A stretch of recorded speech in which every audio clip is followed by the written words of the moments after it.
भक्त प्रहलाद की कथा। भक्त प्रहलाद हिरण्यकश्यप राक्षस का बेटा था।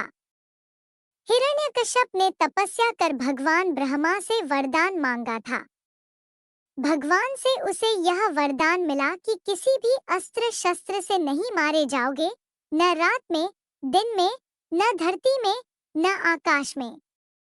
यह वरदान मिलने के बाद हिरण्यकश्यप को लगा कि वह अमर हो चुका है।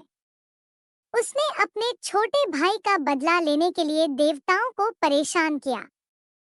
हिरण्यकश्यप ने अपने बेटे प्रहलाद को अध्ययन के लिए गुरुओं के पास भी भेजा, लेकिन राक्षस का पुत्र होने के बाद भी प्रहलाद भगवान की भक्ति में मगन रहता था।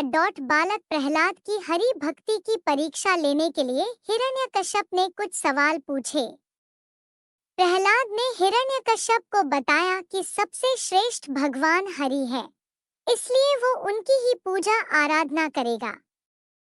प्रहलाद ने हिरण्यकश्यप को हरि का ज्ञान करवाया, लेकिन वरदान के मद में चूर हिरण्यकश्यप ने अपने ही पुत्र को मारने की ठान ली। हिरण्यकश्यप ने प्रहलाद को लाख समझाया, लेकिन प्रहलाद ने भगवान की भक्ति नहीं छोड़ी।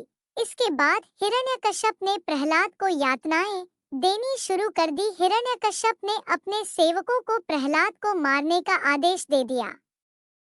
प्रहलाद पर तीर, भाले, अस्त्र शस्त्र से वार किए गए, लेकिन प्रहलाद के शरीर पर कोई असर नहीं पड़ा।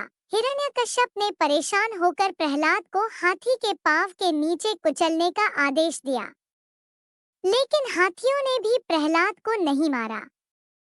शेर, विष और हथियार का भी असर नहीं हुआ। हिरण्यकश्यप की बहन होलिका भी प्रहलाद को लेकर जलती चिता पर बैठी। होलिका को अग्नि में न जलने का वरदान मिला था, लेकिन उसका वरदान भी काम न आया। उस अग्नि में हिरण्यकश्यप की बहन होलिका भस्म हो गई। इसी दिन से होलिका दहन की परंपरा शुरू हुई। अब हिरण्यकश्यप ने प्रहलाद से कहा, मैं तुम्हारा वध करूंगा, देखता हूँ कहाँ है तुम्हारा भगवान। इस पर प्रहलाद ने कहा कि हर कण में भगवान है। हिरण्यकश्यप ने प्रहलाद से पूछा कि खंबे में भी है। प्रहलाद ने कहा हाँ है। हिरण्यकश्यप ने गुस्से में खंबे पर लात मारी। तभी खंबे में से नरसिंह भगवान आकर हिरण्यकश्यप के सामने खड़े हो गए। उन्होंने हिरण्यकश्यप को अपनी गोद में रखा और नाखून से उसका शरीर चीर दिया। इस तरह हिरण्यकश्यप अपने वरदान के अनुरूप न पृथ्वी पर, न आकाश पर, न किसी अस्त्र शस्त्र से, न देव, न मानव, बल्कि नरसिंह भगवान के हाथों मारा गया।